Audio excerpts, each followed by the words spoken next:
14.3. Now we will start exercise 14.4. In this exercise we will discuss about three things: mean, mode and median. I have already explained in my introduction video that what is mean, what is mode and what is median. We can take an example, which is question number first.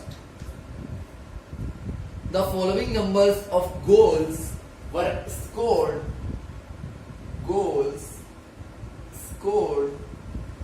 in 10 matches. 10 matches खेले गए हैं, उनमें कितने कितने goal score किए गए हैं वो एक डाटा दिया हुआ है.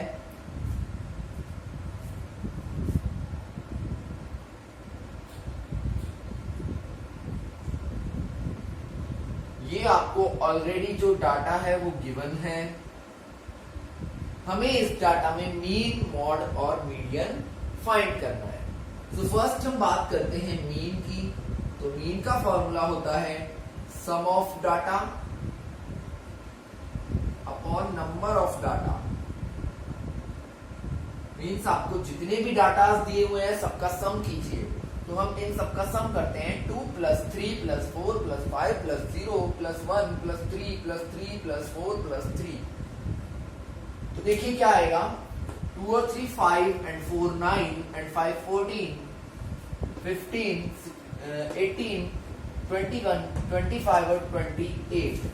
तो सम ऑफ डाटा इज 28 और नंबर ऑफ डाटा की मतलब कितने डाटा है तो 1 2 3 4 5 6 7 8 9 10. So the value of mean is 2.8. Our answer will be 2.8. Now the second thing is mode. Mode का सिंपल सा है, मैंने आपको बताया भी था इंट्रोडक्शन वीडियो में, that the data which have greatest number of frequency. ऐसा डाटा जिसकी फ्रीक्वेंसी सबसे ज्यादा होती है वो क्या होता है मोड. फ्रीक्वेंसी का मतलब है जो जितनी ज्यादा बार आएगा वही मोड होगा. फॉर एग्जांपल देखिए यहाँ पे 3 1 टाइम 2 टाइम 3 टाइम और 4 टाइम.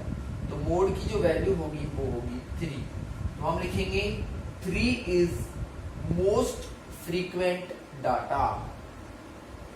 3 क्या है, मोस्ट फ्रीक्वेंट डाटा है. So it is mode. इसलिए क्या होगा, मोड होगा. ठीक है भाई. अच्छा, ये तो मीन और मोड दो चीजें बहुत सी सिंपल सी हैं.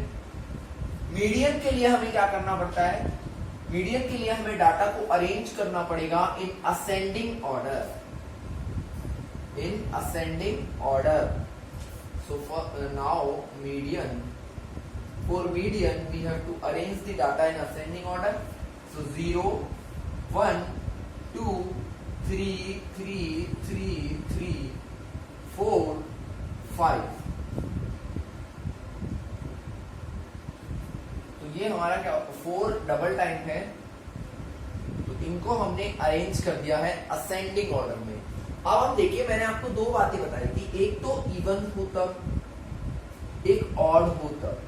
n की वैल्यू इवन हो और एक n की वैल्यू ऑड हो. यहाँ n की वैल्यू है 10 और 10 कैसा नंबर होता है, इवन नंबर होता है. इवन नंबर के लिए तो हम क्या करेंगे, n/2 और n/2 + 1 ये दो टर्म्स देखेंगे.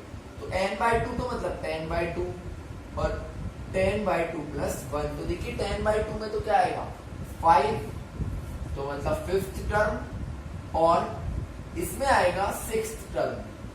देखिए कौन कौन सी है 5th term 6th term 1 2 3 4 5. 5th term ये रही और 6th टर्म ये रही. इन दोनों का क्या करना होता है, एवरेज.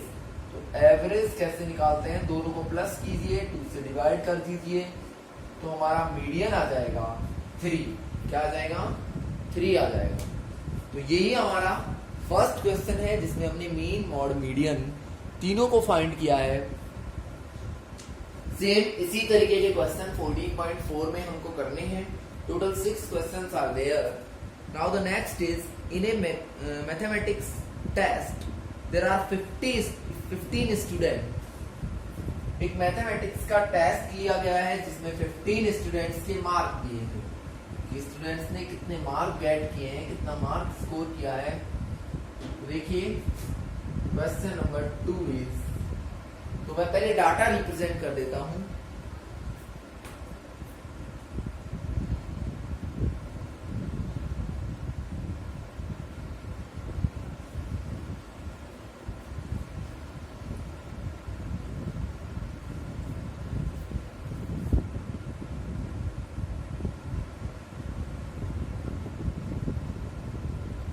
इस तरीके से नंबर्स दिए हुए हैं।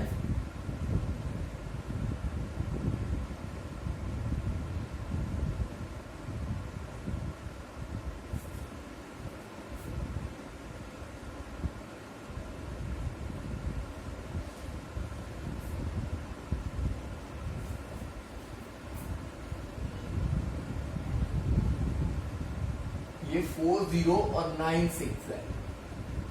ये 15 स्टूडेंट्स का टेस्ट लिया गया। तो नंबर ऑफ डाटा कितना है? 1 2 3 4 5 6 7 8 9 10 11 12 13 14 15। कितना होगा? 15। तो देखिए हम बात करते हैं नंबर ऑफ डाटा, तो दे रखा है 15। पहले निकालते हैं मीन। मीन होगा sum of data upon number of data. तो पहले नंबर ऑफ डाटा तो हमें पता है 15 है। सम ऑफ डाटा और कर लेते हैं। देखिए सबका सम कर देते हैं। 10 18 20 26 28 और 4 32 एंड 6 38 40 48 50 52। तो 52 के लिए हम लेंगे 2 5 कैरी 11 16 20 24 33 38 47 51 56 and 62 66 71 75 78 and 4 82। इसको हम फर्दर डिवाइड करते हैं तो हमारा जो आंसर आएगा, मीन की जो वैल्यू आएगी वो हो जाएगी 15 7 जा 75, 15 5 जा 75, फिर बचेगा 7। तो अगेन हम 72 को डिवाइड करेंगे तो हमारे पास पॉइंट्स में कुछ वैल्यू आएगी और हमारा आंसर आ जाएगा 54.8। ये क्या है? हमारा मीन है। अब हम बात करते हैं कि मोड कौन सा होगा। तो जो सबसे ज्यादा बार रिपीट हुआ है वही क्या होगा? मोड होगा। देखिए कौन रिपीट हुआ है? 52। तो मोड की वैल्यू होगी 52। हम लिखेंगे 52 इज मोस्ट फ्रीक्वेंट डाटा। सबसे ज्यादा फ्रीक्वेंसी डाटा है, सो इट इज मोड। इसलिए क्या होगा? मोड होगा। अब देखिए नंबर ऑफ डाटा कितना है? 15। और 15 कैसा होता है? इवन होता है। तो पहले इसको अरेंज कर लेते हैं हम असेंडिंग ऑर्डर में। 40 40 41, इसके बाद आएगा 42,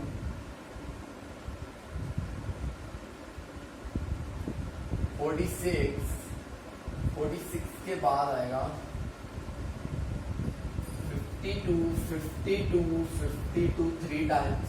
After that 54, then 54 के जस्ट बाद आएगा 62 एंड 62 के बाद आएगा 60 के बाद आएगा 62 और 62 के बाद है डायरेक्ट 96 और 98। 1 2 3 4 5 6 7 8 9 10 11 12 13 14। कोई रह गया एक? देखते हैं कौन रह गया। 48 रह गया। यहाँ पे एक और आएगा 48। ये हमारा असेंडिंग ऑर्डर हो गया। जब इवन होता है तब तो 2 टर्म लेनी होती है। जब ऑड होता है तो क्या करेंगे? n+1/2। तो 15 + 1/2 मतलब कौन सा टर्म होगा? 8th term. देखिए 1 2 3 4 5 6 7 और 8, तो 8th टर्म कौन सा है 52, इसलिए मीडियन क्या आ जाएगा 52, मीडियन का आंसर होगा हमारा 52. Is that clear? Now the next question is question number 3rd. Again हमें डाटा दिया हुआ है, आपको बोला है उसका मीडियन ऑलरेडी गिवन है, तो x की वैल्यू आपको फाइंड करनी है. Already the data is in ascending order, already खुद ने ही उसको असेंडिंग ऑर्डर में अरेंज करके दिया है. मैं डाटा लिख देता हूं 29, 32, 48, 50.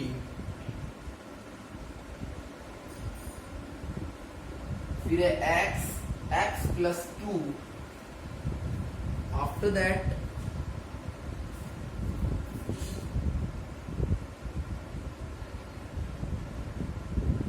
देखिए इसका मीडियन गिवन है कि मीडियन क्या होगा 63. मीडियन है 63, आपको फाइंड करना है द वैल्यू ऑफ x.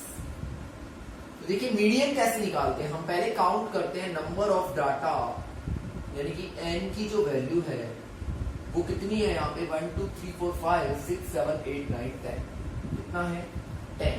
जब इवन होता है तो हम एक तो निकालते हैं n/2, एक निकालते हैं n/2 प्लस 1, तो एक तो होगा 10/2, एक होगा 10/2 प्लस 1, मतलब एक तो 5th टर्म और एक 6th टर्म, इन दोनों का एवरेज मतलब प्लस करके 2 से डिवाइड करना है. तो 1 2 3 4 5, 5th टर्म तो है x प्लस 6th टर्म है x प्लस 2, और दोनों को डिवाइड करना है 2 से. तो क्या आ जाएगा मीडियन आ जाएगा, क्या आ जाएगा मीडियन आ जाएगा, और मीडियन ऑलरेडी गिवन है, तो ये हो जाएगा x और x 2x plus 2/2, cross multiply करेंगे तो 126 is equals to 2x plus 2, 2 को इधर लाएंगे तो 126 माइनस 2, ये हो जाएगा 2x की वैल्यू आएगी 124, x हो जाएगा 62, क्योंकि 2 डिवाइड हो जाएगा उससे, तो हमारे पास x की वैल्यू क्या आ जाएगी 62. ये एक सिंपल सा क्वेश्चन है. After that find the mode of, तो नेक्स्ट वाले में आपको दिया हुआ है मोड फाइंड करना है. मोड के लिए सिंपल सा है, जिसकी सबसे ज्यादा फ्रीक्वेंसी होगी वही डाटा हमारा क्या होगा मोड होगा, मतलब जो सबसे ज्यादा बार आया है.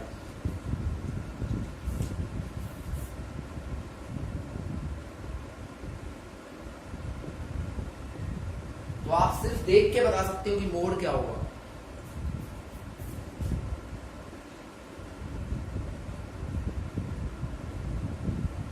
ये डाटा है तो कौन सबसे ज्यादा बार आया है 14, सो मोड विल बी 14. मोड क्या होगा 14 होगा. ये हमारा 4th क्वेश्चन था. Now the 5th question is which is important. देखिए कुछ सैलरी दी हुई है और नंबर ऑफ वर्कर दिया हुआ है. इधर हम लिख देते हैं सैलरी और इधर है नंबर ऑफ वर्कर. सैलरी है 3000 से,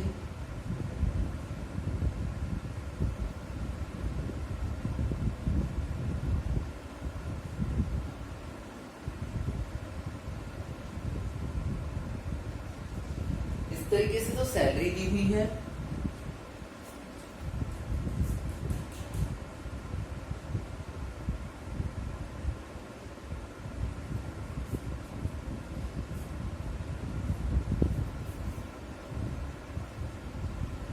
और ये टोटल कितने वर्कर हैं 60 वर्कर हैं. आपको बताना है कि इस डाटा का मीन क्या होगा. मीन मतलब एवरेज सैलरी कितनी मिलती है. तो देखिए 3000 रुपए सैलरी मिलती है कितने वर्कर्स को 16 वर्कर को, तो कितनी हो जाएगी टोटल सैलरी 16 3 48,000, 12 4 48,000, 10 5 50,000, 8 6 48,000, 6 7 42,000 और 8 4 32,000, 9 3 27,000 और 10,000। अगर हम सम ऑफ डाटा करें तो कितना आएगा? 0 0 0 16 24 26 28 and 7 35 7 11 16 20 24 27 29 and 1 30। ये आ जाएगा सम ऑफ डाटा। तो मीन का फॉर्मूला क्या होता है? Sum of data upon number of data 305000 upon 60। 0 से 0 कैंसिल हो जाएगा और अब हम 30,500 को 6 से डिवाइड करेंगे तो हमारा आंसर आएगा 6 5 30 0 6 8 तो 5083.33 rupees. This is the fifth question की एवरेज सैलरी कितनी होगी वो हमने डिफाइन कर दिया है। Now the last question of this chapter, give one example of A situation. आपको एक एग्जांपल देना है। ये एक्टिविटी बेस्ड क्वेश्चन है, so there is no need of solution for this.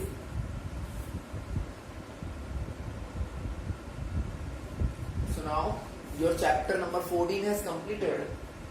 In our next video we will start chapter number 15 which is also very easy chapter. So उसके बाद हमारे 1 2 3 4 5 and 12 13 14 15 total अभी तक तो 8 चैप्टर्स हम complete कर चुके हैं।